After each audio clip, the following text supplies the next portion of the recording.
ভালো সঙ্গে থাকলে কিন্তু ভালোই তৈরি হয়, আর খারাপ সঙ্গে থাকলে সে কিন্তু খারাপই হবে। এই প্রসঙ্গে নিয়ে একটি গল্প আজকে আমি তোমাদের কাছে শেয়ার করছি।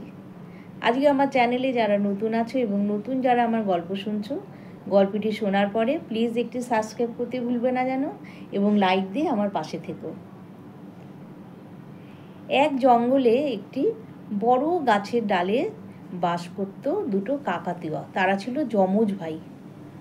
তারা একসাথে থাকতো এবং প্রতিদিন সকালে তারা খাওয়ার খোঁজে একসাথে বেরোতো, আবার তারা বাড়ি ফিরে আসতো। তাদের সে গাছের ডালে বসে রাত কাটাতো। এরকমই তারা প্রতিদিন এভাবে তাদের দিন কাটে। একবার কি হলো, প্রচণ্ড ঝড় বৃষ্টি শুরু হলো। ঝড়ে সমস্ত গাছপালা উথাল পাথালভাবে হাওয়া খাচ্ছে, আর তারা যে গাছের ডালে বসে থাকতো সেই ডালটা মরমর করে ভাঙতে শুরু করলো।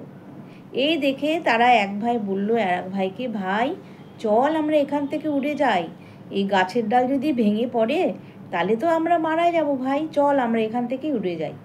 এই বলে সেই রাতে তারা দুই ভাই উঠতে উঠতে উঠতে যেখানে ঝড় নেই সেরকম কোনো এক জায়গায় তারা আশ্রয় নিল। কিন্তু দুজনায় চলে গেল দুই পথে, কেউ কাউকে আর দেখতে পারল না।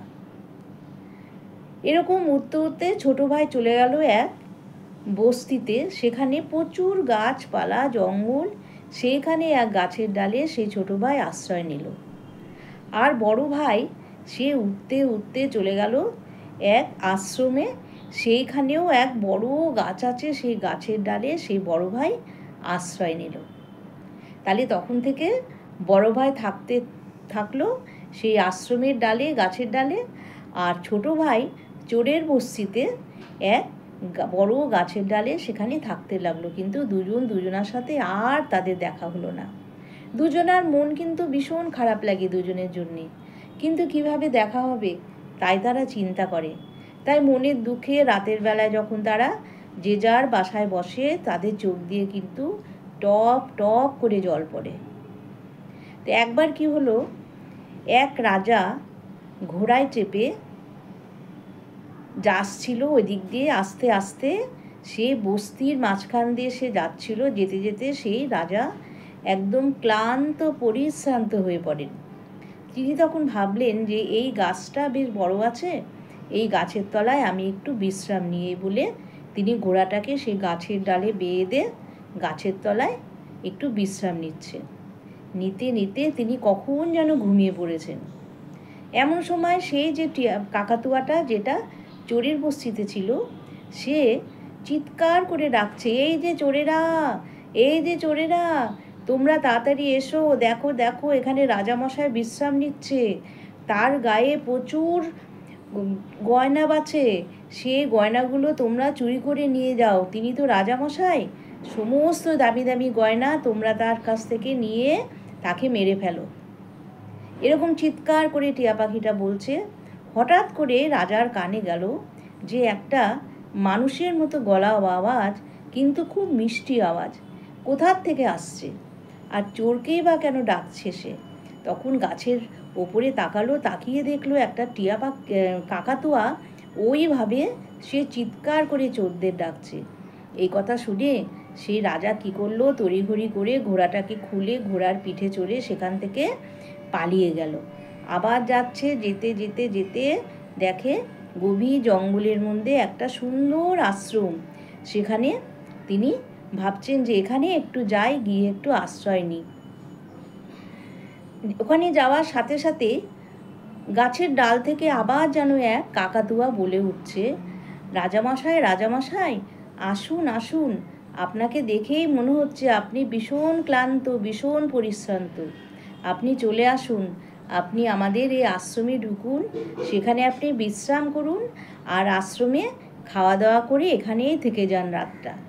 রাজামশাই ভাবছে যে এরকমভাবে কে ডাকছে আমাকে, কে আপ্যায়ন করছে এত সুন্দর করে।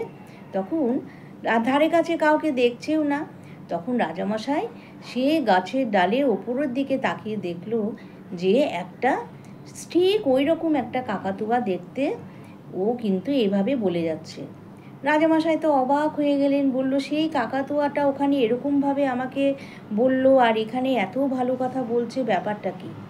তখন রাজামশাই সেই কাকাতুয়াকে জিজ্ঞেস করলো, জানো তুমি আমাকে এত ভালো মতো আপ্যায়ন করছো, আর আমি এক বস্তিতে গেছিলাম, সেখানে একটু ঘুমিয়ে পড়েছিলাম আর গাছের ডালে, সেইখানে দেখি গাছের নিচে ঘুমিয়েছিলাম, সেখানে দেখি গাছের ডাল থেকে ঠিক তোমার মতো দেখতে এক কাকাতুয়া আমাকে বলে যাচ্ছে যে আমার গায়ে যত সোনা মাণিক্য আছে সমস্ত কিছু চুরি করে নিয়ে চোরেরা তোমরা নিয়ে যাও, এই বলে চোরকে ডাকছে। কিন্তু তুমি তো একদম আলাদা কথা বলছো, আমি তো তোমার রহস্যটা খুঁজে পাচ্ছি না, ব্যাপারটা কি? তখন সে কাকাতুয়াটা বলল যে হ্যাঁ, তাহলে সে হচ্ছে আমার সেই যমজ ভাই। আমরা জানেন রাজামশাই, একদিন ঝড়ে দুজনা গভীর রাতে আমরা পালিয়ে গিয়েছিলাম নিজের প্রাণ রক্ষার জন্য। তারপরে যে কে কোথায় চলে গেলাম আমরা, কেউ কারোর খোঁজ পাই না। তাহলে আমার ভাই কাকাতুয়াটা নিশ্চয়ই কোনো চোরের বস্তিতে গিয়ে সেখানে চোর তৈরি হয়েছে, আর আমি এই মন্দিরে এই গাছের ডালে আছি। এখানে সাধু সন্ন্যাসীদের কথা এত সুন্দর, তাদের কথা রপ্ত করে করে আমি আজকে এত ভালো ভালো কথা বলতে শিখেছি। তখন রাজামশাই খুব খুশি হলেন, এবং খুশি হয়ে রাজামশাই সে মন্দিরে ঢুকে সেখানে গিয়ে খাওয়া দাওয়া করলেন, আশ্রয় নিলেন এবং বিশ্রাম করলেন সেই রাতটা। তাহলে বন্ধুরা, এটা একটা কিন্তু নিছক গল্প বললাম, কিন্তু গল্পটা খুবই সুন্দর। কিন্তু এর থেকে কি জানতে পারলাম? যে সঙ্গ দোষে মানুষ কিন্তু ভালো হয় আবার খারাপ হয়। যে ভালো সঙ্গে মিশে সে অবশ্যই ভালো হবে, আর যে খারাপ সঙ্গে মেশে সে তো খারাপ হবেই।